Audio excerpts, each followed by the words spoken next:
প্রশাসন আসলে শিক্ষার্থীদের কল্যাণের জন্য নয়, বরং শিবিরের মতো কিছু গুপ্ত সংগঠনকে দখলদারিত্ব ও শিক্ষার্থীদের কণ্ঠরোধের সুযোগ করে দিতেই এই নিয়ম জারি করেছে। 2024 সালের গণ অভ্যুত্থানের মাধ্যমে ফ্যাসিবাদের পতন ঘটানো এদেশের ছাত্র সমাজ জানে তাদের কল্যাণের একমাত্র রাস্তা রাজপথের সংগ্রাম। ছাত্র রাজনীতি নিষিদ্ধ নয়।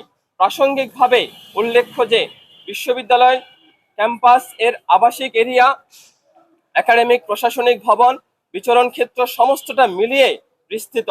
ক্যাম্পাসে রাজনীতি থাকলে এর ব্যাপ্তি আলাদা করা যায় না, আলাদা করা কঠিন, ঠিকও নয়। আমরা জানি সিট সংকটকে কেন্দ্র করে হল দখলের অপরাজনীতি চলে। তাই প্রশাসনের প্রতি আহ্বান, সিট সংকট দূর করতে হবে এবং প্রশাসনিক তত্ত্বাবধানে তা বরাদ্দ দিতে হবে। অভ্যুত্থান পরবর্তী সময়ে বিভিন্ন শিক্ষা প্রতিষ্ঠানে